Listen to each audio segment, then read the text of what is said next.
ఇక్కడ.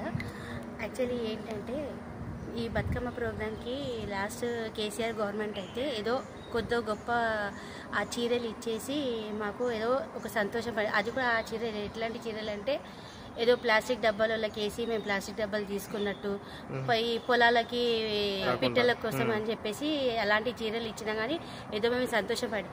ఇప్పుడు వచ్చిన గవర్నమెంట్ కాంగ్రెస్ గవర్నమెంట్ ఏం లేకుండా చేతులు దులిపేసుకుంటున్నారు.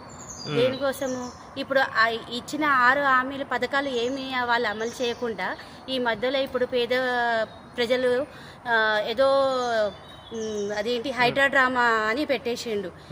పేదలు అంటే కంటి నుంచి నీళ్లు తెచ్చుకొని ఎంత ఏడుస్తున్నారంటే అంత కూడా కనికరం లేని ఈ గవర్నమెంట్ మాకు అవసరమా? యాక్చువల్లీ మాకు ఏదో కేసీఆర్ ఉన్నప్పుడు అంటే ఏదో పేదలను చూసిండు.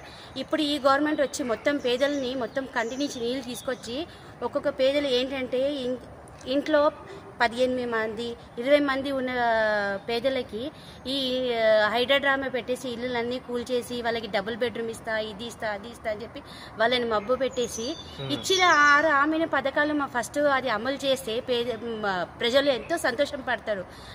ఈ మహిళలకి బతుకమ్మ పండుగ అంటే ఎంతో సంతోషం. ఎందుకంటే ఈ 9 రోజులు మహిళలు ఎంత కలర్ఫుల్గా ఉంటారంటే దేవుడి మీద అంత భక్తితో శ్రద్ధతో మేము ఒక పొద్దు ఉండి మేము దేవుడికి మేము పూజలు చేస్తాం. అలాంటప్పుడు ఈ కాంగ్రెస్ గవర్నమెంట్ మహిళలకి ఒక సంతోషం పడాలి. ఈ మధ్య ఇప్పుడు వచ్చి 500 వేస్తా అన్నారు కదా అకౌంట్లో బాగా ఎక్కడ వేసిండు 500 అని చెప్పిన కానీ 500 లేదు, ఏం లేదు. ఈ 60 రూపాయల చీర ఇయ్యడానికే ఆయనకి ఇది లేదు. ఇప్పుడేమో హైడ్రా డ్రామా పెట్టేసిండు. ఈ హైడ్రా డ్రామాని పక్కన పెట్టేసి 6 హామీలు ఆయన ఏం చేసిండు అది అమలు చేస్తే మాకు ఏదో సంతోషం ఉంటుంది. బస్సు అని ఫ్రీ అని పెట్టినండి. ఎవరు అడిగినండి? మేము బస్సు అడిగినాం. యాక్చువల్లీ మాకు అవసరమే లేదు. ఆ బస్సు కూడా ఎట్లా మహిళలు అంతా యూటిలైజ్ చేసుకున్నారు. ఈ పక్క బస్ స్టాప్ దిగదానికి కూడా ఆ బస్సు యూటిలైజ్ చేసుకుంటున్నారు.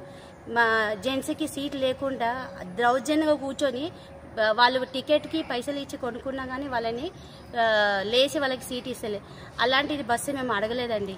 ఏదో పేదోళ్ళకు మాకేం హామీ ఇచ్చిండు 500 వేసేది మాకు అది ఇవ్వండి. పెన్షన్ చేయండి. ఎంతమంది విడోస్ పెన్షన్ లేకుండా ఏడుస్తున్నారు. ఆ టైంకి పెన్షన్ వేస్తే కూడా వాళ్ళు సంతోషం పడతారు. ఇలాంటి గవర్నమెంట్ మాకు అవసరం లేదండి. మాకు థ్యాంక్ యూ.